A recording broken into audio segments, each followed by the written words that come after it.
there's all these cool things that, it can be, it can have a silencer on it. Yes. It can be short Moderator. barrel, Yeah. long barrel. It could be Yep. full auto, and Yep. they just mail it to your door. I'm Ryan Gresham, and this is Gun Talk Nation.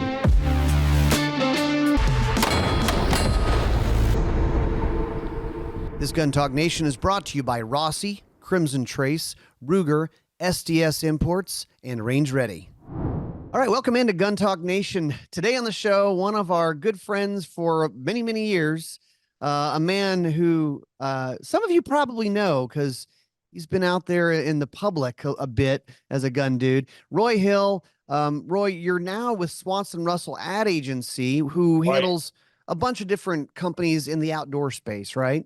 Right. I still fortunately get to do a whole lot of work in the gun industry, so I still get to come see all my good friends at things like SHOT Show. I'll be at the NRA show in Dallas upcoming. So I still get to very much work with the industry that I really love. I've been a gun guy since I was about 8 years old, so I really feel like this is my calling. But I've got to do a few other things at Swanson Russell, so it's been a good gig so far. Yeah. And we're also going to talk about SOWW today, which is a really cool organization. But for those listening and don't know, I mean, Roy and I go back a ways, probably further than actually we go back further than when we knew each other. Right. Because somehow Gun Talk may have had a little bit of a hand in you getting into this world. Yes. Yes. I was a dedicated Gun Talk listener. Oh, goodness. Since at least the early 2000s. I mean, like 2001, 2002. And then I won't take up the time telling the entire story, but one of the highlights for me was I actually got to give your father a ride from the airport to his broadcast location in Fort Smith, Arkansas, and then from the broadcast location to the hotel he was staying at. Because at the time I was coaching a college club air rifle team at what the institution came to be called the University of Arkansas Fort Smith. And I was also very much a concealed carry instructor. I was a concealed carry instructor for about 10 years in Arkansas. So I couldn't believe it because of my connections to the Old Fort Gun Club. And that was part of the reason why your dad came to do Gun Talk Radio from, the Tackle Box. That's what it's called. It's Live from the Tackle Box. Live from the Tackle Box in Fort Smith, Arkansas. Rocking the fort with Tom Gresham. But I got to actually pick him up, and I've been listening to him by that time for probably at least 10 or 12 years. I'm going, oh my gosh, I've got Tom Gresham in my truck. And now I'm so glad that I've become friends with y'all, and we just hang out and have a good time whenever we see each other at trade shows and whatnot. Yeah, now you just text us, funny memes and whatever, right? Yeah, hey Ryan, have you seen this one? Yeah. So Swanson Russell, for a minute there, I want to give some background because, so obviously we're a media company in the gun industry. So one of the things we deal with are the ad agencies. There are ad agencies that kind of specialize in this space, and some of them kind of specialize in gun stuff, but also bleed into fishing or agriculture or whatever. Oh yeah. Maybe to give people some perspective, because there's something about the brands in that world that we all grew up with from the time we're very young, and we've got an affinity. Can you mention like some of the brands you guys work with? Sure. You can find this on our website at swansonrussell.com. Look for the page called Outdoor Rec, and you'll see some of the companies we either work with currently or have worked with in the past. Some companies I work with a lot include Bushnell, Blackhawk Tactical, Velocity Outdoor, which has both Crossman and Benjamin air guns. And again, I used to coach a college club air rifle team, and I think I got my first Crossman 760 when I was about 13 years old. Mm-hmm. I mean, everybody. You want to talk about a love for a brand that goes beyond. When you talk about just air guns in general, it's where a lot of us started out. So if you say Crossman or you say Daisy or you say Benjamin, to anybody who's like a gun enthusiast, they're like, ooh, I got a story for you. I would pump it up 28 times and I could, Oh you know, yeah, whatever, right? Like there's yeah. always a story there. There's always a story, and some of the stories we can tell, and some of them we prefer not to, just to protect the guilty parties. I mean, for goodness sake, there's even the cultural, I guess, cultural touchstone, A Christmas Story with the Oh, Daisy Rider BB gun with a compass in the yeah, stock, the thing that tells time. I mean, who doesn't that's love right. that? Yeah, exactly. I'll tell you, of course, I grew up in a gun household, you could say. That's a And little bit. one time I found this. I honestly don't even remember what type of pellet gun it was. It actually might have been a Crosman because it wasn't a Daisy and it wasn't a Benjamin. But it was kind of just laying around and I mounted a little scope to it and I I would shoot it outside, but I was allowed, believe it or not, because my dad's Tom Gresham, I was allowed to make a bullet trap out of a big cardboard box and a lot of newspaper, Oh and yeah. I would shoot it down the hallway. And our hallway was about 10 meters. We had like Yep. this almost a shotgun type house. A shotgun, that's a New Orleans thing, where it's Right. it's a very long, skinny house where you could shoot a shotgun from the front to the back door practically. But 10 meters, and I'd close the door to the end of the hallway and I would yell range is hot, and I would shoot into this box in a prone position usually. And I was Hmm. always careful to not get too wild. Like I was just target shooting, slow Right. fire kind of stuff. But it worked great. And people go, you shot inside your house? Like, Oh yeah, yeah. when it was raining. Yeah. And so then, Roy, when I was an adult, had like my first home, I got some other like way nicer because I could figure out if I pumped it 10 times, it was accurate and I'd in the box would stop it, right? Hmm. But I wouldn't go crazy. I wouldn't go beyond that. So I got this one cock barrel, I Oh, think it was break an barrel. Oh break yeah. barrel, like RWS Right. maybe. Probably a Diana or And something like that. I Yeah. had no idea the power I was dealing with. So I did Mm. the exact same Oh, thing. yes. I made my box with the newspaper. I put it against the shed where I had my lawnmower and all that stuff. And I go across the other side of the yard. I shoot into the box and I hear ping pong, ping pong. I'm like, oh crap. Oh I go no. inside and I've shot my lawnmower with the Yeah. pellet gun. I'm like, Yeah. oh, this is different. This is a different animal altogether. But I love air guns. I find that when we get to do stuff with air guns, it's some of the coolest products that we Yes. mess around with. Yes. Yes. Absolutely amazing products. And lots of even gun people don't realize that once you get into break barrels or higher, the pneumatically pre-charged air Oh guns, yeah. like the Benjamin M257 Bulldog that just came out at SHOT Show, you're getting into things that have ballistics very similar to either a 22 long rifle, or if the slug is big enough, even like 45 ACP. I mean, Yeah. there's Oh, they're doing plenty of crazy folks. stuff with it. People are hunting with Yeah. them. The pneumatic stuff, the PCP. It's really fun. And there's all these cool things that, it can be it can have a silencer on it. Yes. It can be short Moderator. barrel, Yeah. long barrel. It could be Yep. full auto, and Yep. there's they just mail it to your door. Because they're not legally firearms. They operate off of compressed air or CO2 or some sort of. They do not burn powder or combustion and they don't use cartridges. They are air guns, so they're not covered by firearms. Now, in some locales, uh, certain large cities may have regulations and laws that treat them like firearms, but almost universally otherwise, they're just legally not firearms. Yeah, most free places in the country, Right. but you guys know those bastions of, I don't know, communism. Maybe, I don't know. I'm just saying. Some Right. places you got to be careful with. That's Right. always true. But just Um, real quick, the example of you shooting in your house, when I coached the college club air rifle team at the University of Arkansas Fort Smith, for a time, literally, we would set up our target stands, which were sheet steel on 2x4 frames with cardboard on the front for our paper or 10-meter paper targets.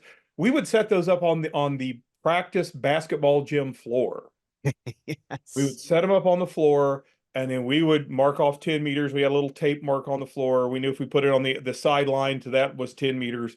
And there have literally been times where on one side of half court, I've got the air rifle team practicing, and there's the half court line, and on the other side, the UA Fort Smith basketball cheerleaders and dance team are working out. I got their Love it. music open, and I've got my students have earplugs. They're trying not to be distracted. So it was good. It was good training in a loud, noisy environment. But that's how simple and easy it is to set up an air gun range. That's another good point, right? I mean, practicing in your garage, in your backyard. Oh, And yeah. now I haven't done a whole lot. I've done a little bit, but you also have pistols that yeah. are like replicas, and you can Oh, get yeah. awesome trigger time with it. Get trigger time. It's relatively inexpensive. And again, you can set up a target as long as you have like 25, 30 feet of space in an indoor facility and a pellet trap. You can absolutely do that. Or with BB guns, of course, you can do the classic thing. You just hang the cardboard box with a dowel rod and hang a piece of carpet inside, and that'll stop the BB. And best thing with BBs is you can pour them out and then reuse them. It's true. Yeah. Yeah. It was you don't have any problems there. Roy, it's funny. We ended up, getting into air gun talk, but this is this is what Roy and I do. Oh, We'll yeah. get together for a dinner and we'll talk about air guns or making duck confit or Yes. some other weird stuff. Our conversations will go all over the place. Now you are a part of Special Operations Wounded Warriors, and that's one of the things I wanted to talk about. So Absolutely. after the break, we're going to talk all about SOWW. Ruger keeps coming out with new guns. One of the latest ones is the LC carbine, except this one is in 45 auto. So the LC carbine is probably one of the more fun guns that we've gotten to shoot on the Guns and Gear show. It's, when you're shooting pistol caliber carbine guns from the shoulder, it's low recoil. You can hit stuff from further distances with a 45 ACP and put a red dot on top. You can put a suppressor on it. It's also a foldable setup, so you can. It's very compact setup. Comes with Ruger mags, but you can swap it out for other stuff. Really fun. Go to Ruger.com and check it out. The new Ruger LC carbine in 45 ACP. Crimson Trace's bread and butter for years, and it's still really cool today, are laser sights. Lasers on guns. Yep, it's still a thing, and it still really works. And one of the things that Crimson Trace has done well is giving you a lot of ways to attach lasers to your firearms and a lot of options on ways to carry it and operate it. So you have the laser guard that goes on the trigger guard and like Picatinny rail on the front. They also have laser grips, which can work on 1911s. They work on M&Ps. They work on a bunch of different ones. And then the laser saddle. So if you think about those shotguns that don't really have a stock, I guess they're called like any other weapon. They're not maybe technically a shotgun. It provides you with a really good way to aim that type of gun, which can be a little tricky when you're shooting that 12 gauge from the hip kind of setup. So check them out, crimsontrace.com. It's just another sighting option for your gun, and they really work. Military Armament Corporation is part of SDS Imports. It's one of the brands that they import. And I got to tell you, we've shot quite a few of their guns on the show. They have a double stack 1911 and 9mm. They have a bunch of other really high quality, high value 1911s. They also have a lot of shotguns. And one of the ones that I really like that we shot is called the Mac 1014. And the one that I particularly liked was the one with the wood furniture on it. Wood stock, wood forend, kind of a little bit of a vintage kind of throwback look to it. But the cool thing about this is, yes, it looks good, it feels good, it shoots, but it's got the inertia system. It has Picatinny rail style rails, has ghost ring rear sight with windage and elevation adjustments, and it's an 18.5-inch barrel. So this is kind of a defensive shotgun setup. Easy to run, easy to shoot, very dependable. Has the Benelli pattern choke tube system. So maybe if you already have those, it'll work in this. So check them out. Military Armor Corporation. It's militaryaarmamentcorp.com. New from Rossi is the RM66, 6-shot revolver that has the same fantastic trigger as its 3-inch brother, but this one is a 6-inch barrel with adjustable sights. 6-inch barrel, a lot of people like that length. It's a very comfortable length to shoot. 6 rounds, you can run it single action, you can run it double action. What is it chambered in? It's chambered in .357 Magnum. So that starts to be like, okay, we could do some hunting with this. We could do some varmint stuff. Very versatile gun. And, typical of the Rossi brand, a really great value. You can learn more at rossiusa.com. If you have an AR-15, you need to get training. You need to be proficient with it, right? A lot of people like shooting them. They like owning them. They like customizing them. Well, we are running classes at Range Ready Studios. If you go over to rangereadystudios.com, we have one coming up that's a 1-day basic AR-15 carbine operator class on April 10th. And then the 2 days following that, April 11th and 12th, is a 2-day AR class. So you can run the 1-day class.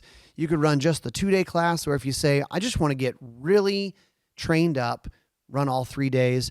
You can learn more at rangereadystudios.com. Be proficient and accurate and really good with your AR-15 of running that weapon platform. So go check it out at rangereadystudios.com.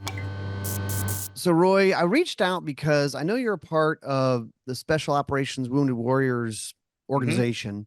Yes. And it's interesting because there's so many veterans organizations out there. And this is kind of a special one. And it's one of the ones that I seem to keep hearing about from people I know and trust. Go, boy, this one's a really good one. So explain it. Tell us about it.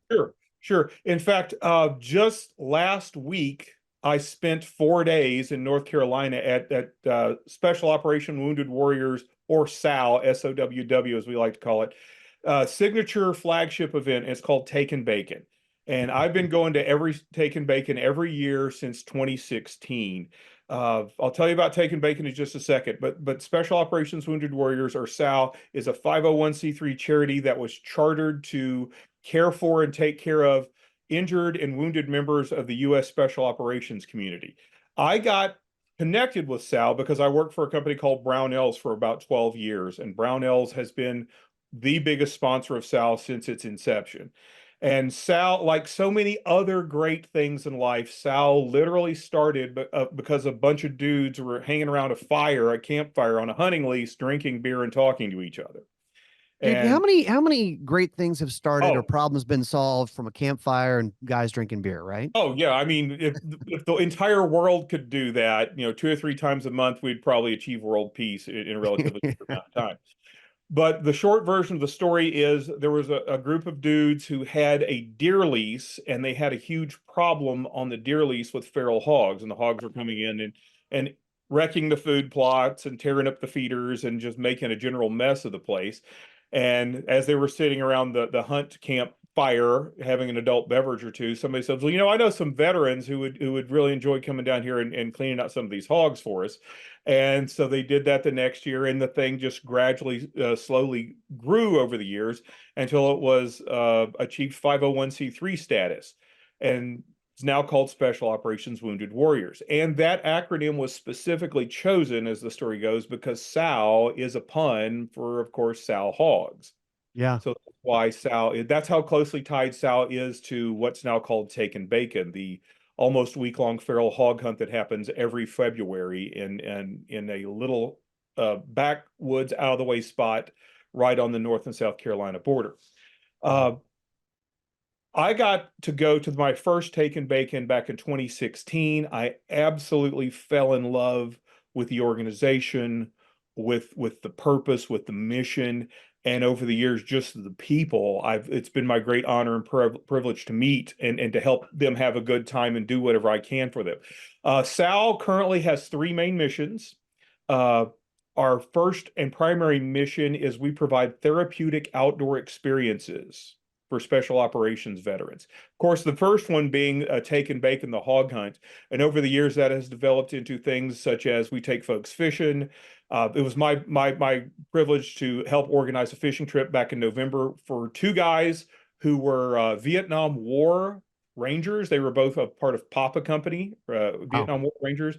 And then another guy I've known for several years who I really like, who is a Great War on Terror veteran in both Iran and Afghanistan. And we went with our good buddy, my good buddy Eric, who does the Iraq Vet 8888 YouTube channel. We were able to do some Yeah. content with that.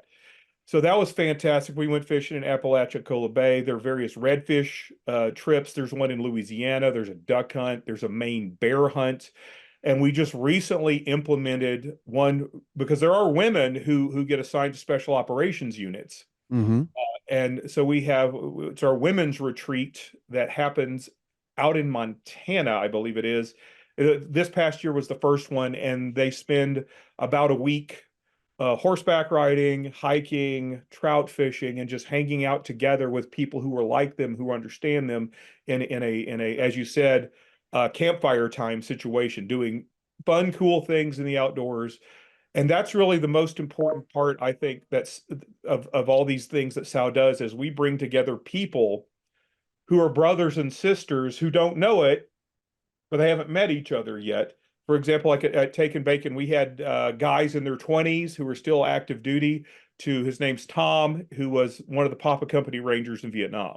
And they were all Wow. out there hunting hogs and having a great time, surrounded by people who value them and support them. And it's just a loving, safe environment. So that's our number one mission, is therapeutic outdoor experiences. Number two, we've got a great partner with a company called Baden Canine, and Sal, as much as we can every year, we provide veterans with service dogs, free service dogs.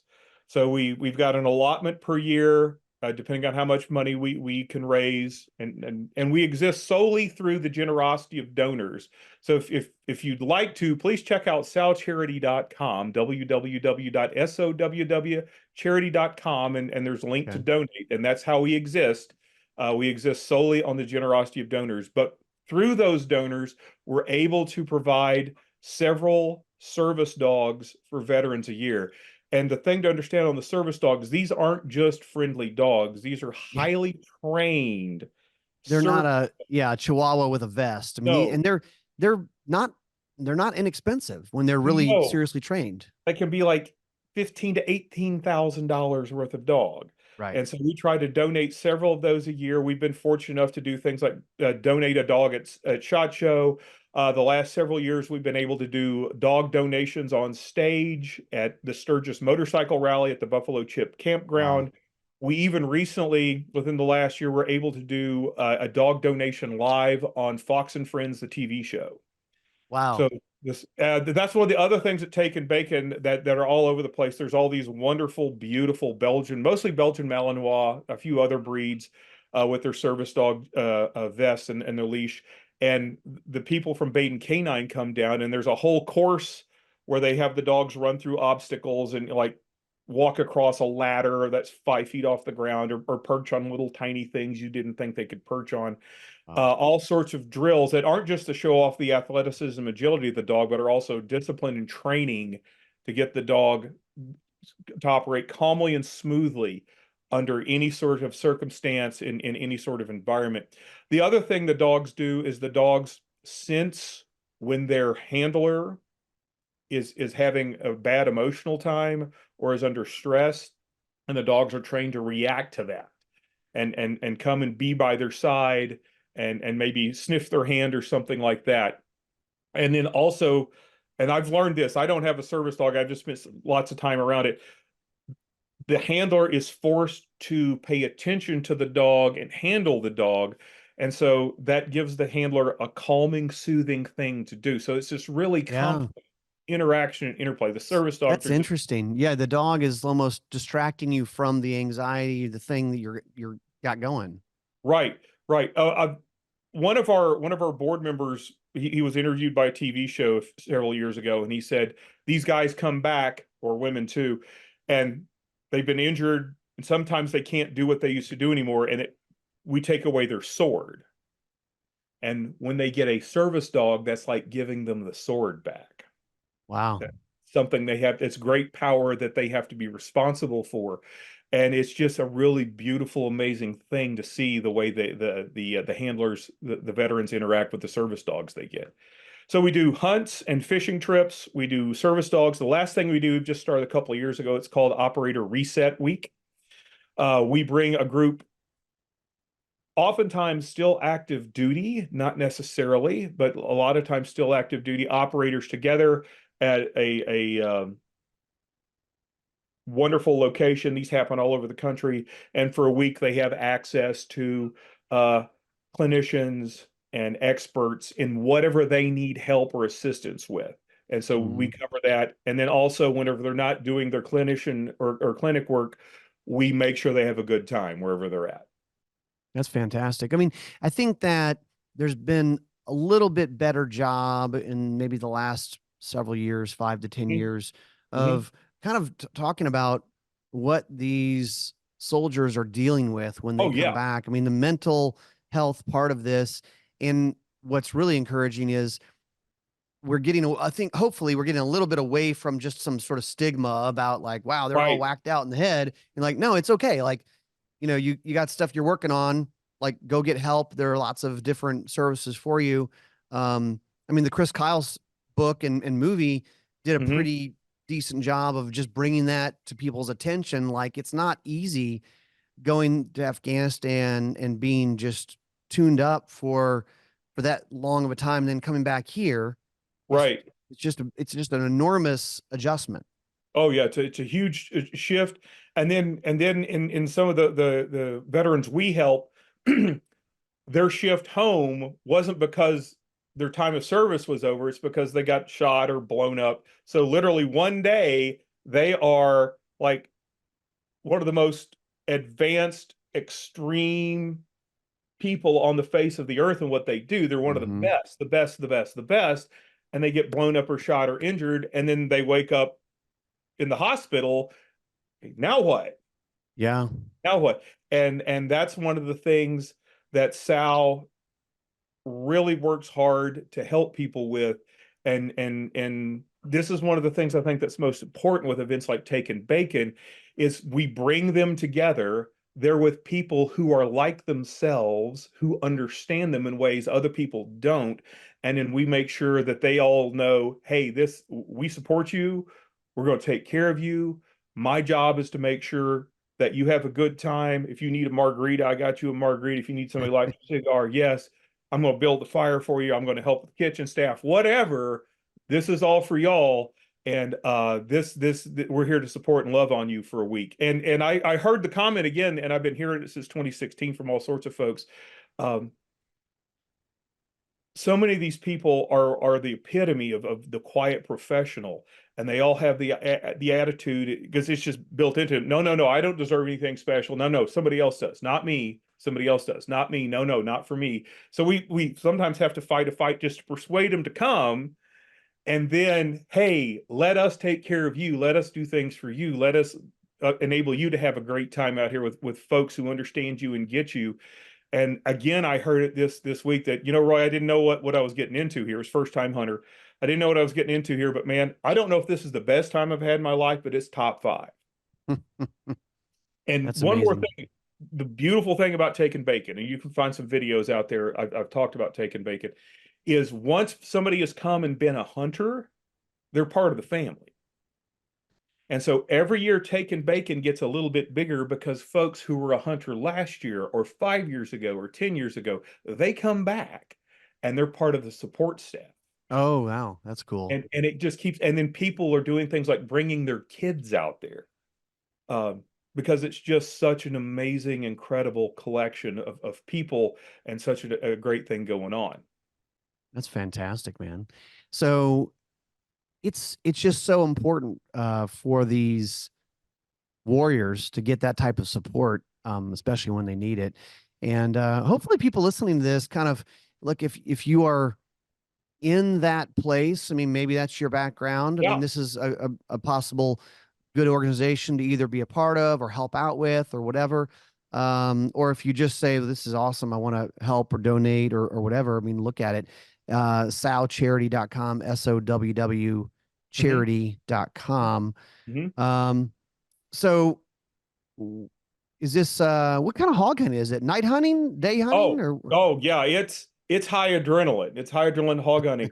they hunt the feral hogs. It's all in the day usually. Sometimes they do go at night, but the method of taking bacon is they use packs of dogs and knives. Yes, That's now look, I love hog hunting and especially night hog hunting. I haven't done the dog knife thing, which oh man. sounds pretty exciting. Certainly for those guys who you know, have had those adrenaline rushes. This is probably a nice like I'm getting back into this. This is uh a good like pick me up on what it used to be like, perhaps, right? Right, right. Of course, it's nowhere near actual two-ray range type stuff, but Sure. it's not sitting quietly in a tree stand for 2 hours. And the hunters are up like 5:30, 6 o'clock in the morning because they got to get on the four-wheelers and the trucks with all the dogs and the guides, Mm-hmm. and they head out. And there is some hog hunting that goes on just right around base camp where the clubhouse and the campground is. But there are a bunch of volunteer hog guides. I mean, there's guys who drive several hours every year just to come be a volunteer guide and a dog handler. I mean, it's that developed. So they've got landowners all around. It also depends on the weather. There've been some years where we've had really torrential rains and all the good hunting areas are flooded out. So literally they've had to drive dudes 40 miles one way to get to a suitable hog hunting location. Oh wow. This year we were really fortunate because the weather had been just about perfect. And by before lunch, we had 11 hunters this year. Before lunch on the first day, everybody had gotten at least one hog. Wow. And that is And just the coolest yeah, thing. These dogs are trained yes, to track and chase, and then but they have different roles, right? You have yes, different they're dogs different doing different dogs. things, and some of Right. them pin the hog down. Right. There are the bay dogs that chase the hog, and they're usually floppy-eared hounds of various sorts. And then there are the catch dogs that are often not floppy-eared hounds, and who also typically wear Kevlar vests because, of course, some of the hogs have great big huge tusks that they Mm-hmm. absolutely know how to use. And the catch dogs catch hold of the hog and hold them, and then once that's they know that's established. A team of people, and then the hunter whose turn it is has the knife goes in to finish off the hog. One of the hogs they took this year was a particularly huge, nasty feral hog boar that had a broadhead arrow they found as they were cleaning the hog. The broadhead arrow stuck in the cartilage plate on the chest, Whoa. and the guy's Whoa. gonna either make he's gonna make like a plaque or something out of it. So the hog he got had a rusty broadhead arrow in it. And That's then all the hogs, incredible. all the hogs are we have a staff of volunteers who are professional skinners and butchers, and they cut up the hogs. Everybody, all the hunters get a big cooler. If they're in driving distance, they just drive their meat home. Mm-hmm. Sometimes, we dry ice it and ship it to them. There's people have taken home wild hog sausage, pork chops, you name it. Every year somebody wants a boar. If they get a particularly big one, they get a boar head mount to commemorate the Yep. hunt. And Yeah. it's just every day they go out in the morning. And there have been times out there if the hunting hasn't been good because of bad weather or something where it's 2 o'clock the next morning and we still have hunters out. Yeah. Oh yeah. Jeez. Oh Now, yeah. what It's kind of awesome. what kind of knife are we talking here, Roy? The company is called Mill Tack. Okay. A good friend of mine named Craig Sword, his company is called Milltack, and he's always the knife donor every year. So if you check out milltack.com, you'll see, I forget the model number, but you'll figure out which one it would be. So Uh, this is a knife designed for this purpose. Is that well, right? it's a really nicely made outdoor knife. It's a hunting or camp knife. Yeah. But big Yeah, knife. it's like probably close to a foot long overall. Yeah. Nice. It's a dagger, It's basically. it's a very capable, it's sort of a Bowie style blade, but not exactly. That is so cool. Well, man, I know you're a gun guy. You been shooting anything fun in the last few months? Anything that popped out or anything uh that was a weird gun or a fun gun? Oh yeah, oh heck yeah.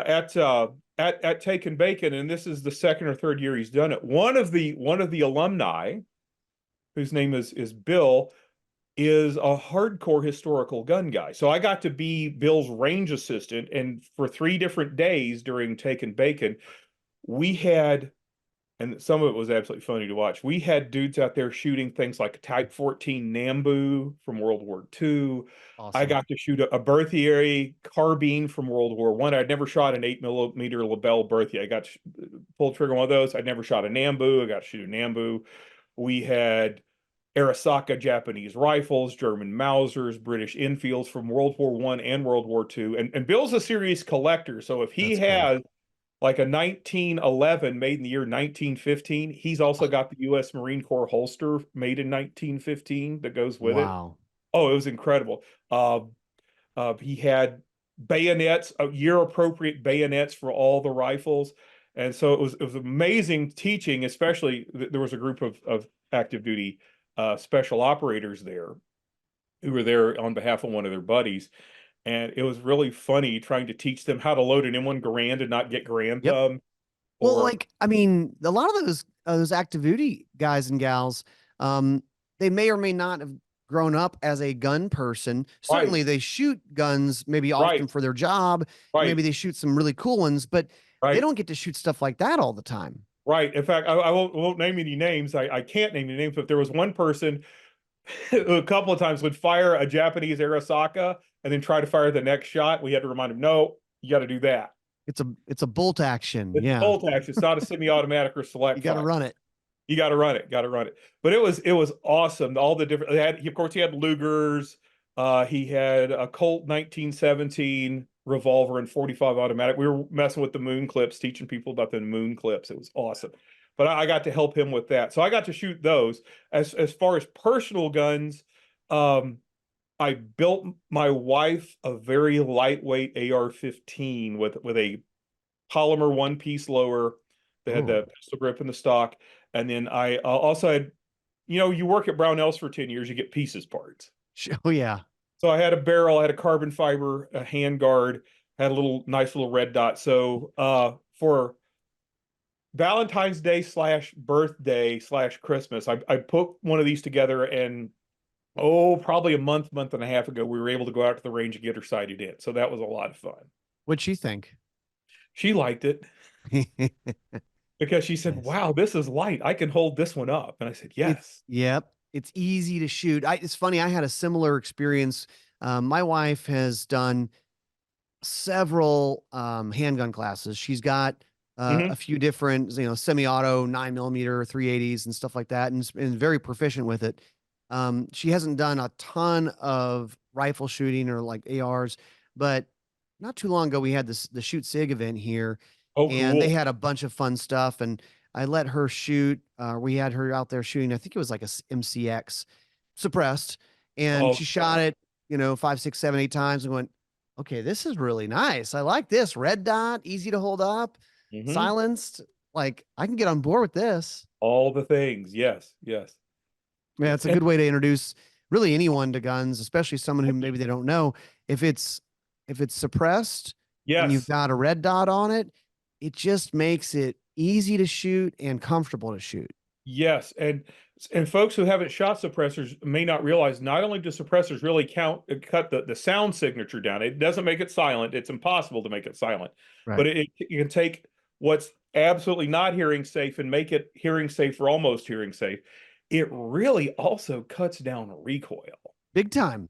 Big time. Huge cut down on recoil. I Um, honestly, at this point, I mean, that's for me the bigger deal about yes, suppressors. It yeah, suppresses the recoil and it yes, also does the sound thing.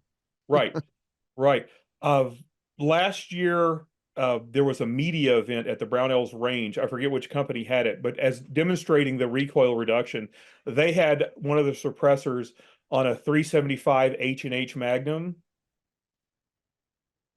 and it was ludicrous how little that thing kicked. I mean, you could Yeah. shoot it off the bench and not break your collarbone. It was awesome. Yeah. I had Brandon from Silencer Central down here. I guess it was last year. We were filming Guns and Gear, and he had the new their whole line is like the Banish line, right? It's the Right, Banish right. 338. And I said, is that rated for 338 Lapua? He goes, yeah. And I brought one. We're gonna shoot it. And oh, Heck yeah. okay. And Okay. Roy, I shot. We wanted to demonstrate, so I had earmuffs, unsuppressed, shoot the gun. just on sticks, standing Oh, yeah. up on Yep. sticks, and it was okay, but super loud. Yep. And then we put the can on, and off camera, I went, "So, Brand, is this like hearing safe?" Because he goes, "Oh yeah, it is." And I'm going, "Okay, let's try it." I take the muffs off. I'm running cameras, and honestly, I'm kind of assuming that I'm gonna shoot it a few times and go, "Yeah, guys, it's still too loud." I Hmm. shot it, and I looked at him, went, "Is is this real life? Like, what just happened?" Like, that could not be this quiet. And he goes, "Yeah, Right. it is." Yeah. And it wasn't Yeah. even that monster of a can. It was similar in size to their regular like 30 cal can. It's crazy. They're doing amazing things with technology on suppressors these days. Right. And suppressor technology, a lot of folks don't realize it's from the early 1900s. Right.